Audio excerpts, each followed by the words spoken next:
पहले सर्वे हुआ, फिर दंगा भड़का, कई लोगों की मौत हुई, पुलिस के जवान घायल हुए और फिर संभल संगीनों के साए में कई दिनों तक सहमा रहा।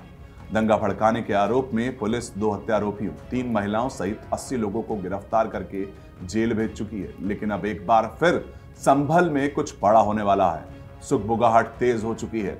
संभल पिछले साल ही नफरत की आग में झुलस रहा था। अब एक बार फिर जब रमजान से पहले संभल की शाही जामा मस्जिद की सफाई और रंग पुताई पर रोक लगा दी गई है, प्रशासन कह रहा है कि बिना एएसआई की अनुमति के कोई काम नहीं करने देंगे, तो मुस्लिम समुदाय इसे साजिश करार दे रहा है। क्या रमजान से पहले मस्जिद जो कि विवादित ढांचा है उस पर पेंट ना करने देना मुस्लिम समुदाय का तनाव बढ़ा रहा है? सवाल उठ रहे हैं कि क्या ये कदम कानून व्यवस्था बनाए रखने के लिए उठाया गया है या फिर इसके पीछे कोई और खेल चल रहा है? संभल में कोई ताकतें काम कर रही हैं क्या संभल में कुछ बड़ा होने वाला है? संभल की शाही जामा मस्जिद, जिसके सैकड़ों साल पुराने होने का दावा किया जाता रहा है, हर साल इसे रमजान से पहले साफ किया जाता था, रंगाई पुताई होती थी, लेकिन इस बार मामला उलझ गया। मस्जिद प्रशासन ने भारतीय पुरातत्व सर्वेक्षण विभाग यानी कि एएसआई, जिसे अंग्रेजी में कहते हैं, उनसे अनुमति मांगी थी कि हम पेंट कर पाएंगे क्या हम इस रमजान से पहले आप पेंट करने देंगे?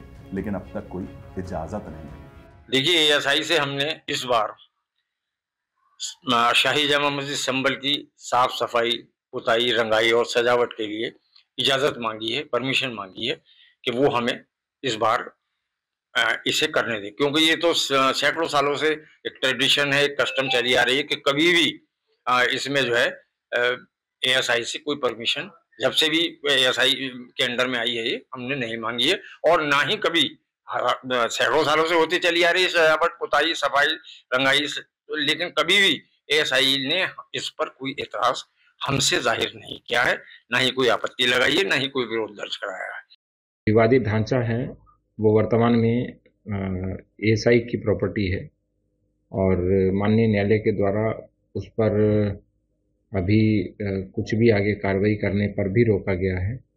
इसी क्रम में एक आवेदन हमारे एसडीएम साहब के यहाँ प्राप्त हुआ है, जिसमें रंगाई पुताई की अनुमति मांगी गई है।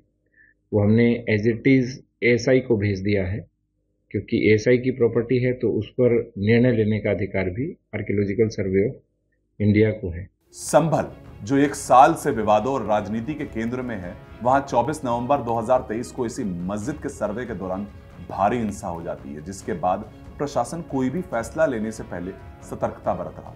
मुस्लिम समुदाय का आरोप है कि सरकार और प्रशासन धार्मिक स्थलों को निशाना बना रही है, जबकि प्रशासन का यहां पर कहना है कि यह कानून व्यवस्था बनाए रखने के लिए जरूरी है।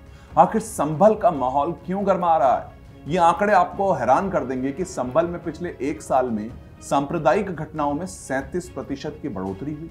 24 नवंबर 2023 को मस्जिद के सर्वे के दौरान हिंसा जो भड़की थी, उसमें 200 से ज्यादा लोग गिरफ्तार हुए। शहर में 300 नए सीसीटीवी कैमरा लगाए जा रहे हैं। 2 करोड़ रुपए सुरक्षा व्यवस्था पर खर्च किए जा रहे हैं। मुस्लिम समुदाय प्रदर्शन की तैयारी कर रहा है और प्रशासन अब हाई अलर्ट पर आ चुका है। रमजान भी शुरू होने वाले हैं, तो देखिए, मुस्लिम संगठनों का कहना है कि सीधा साधा धार्मिक मामलों में दखल अंदाजी करना है।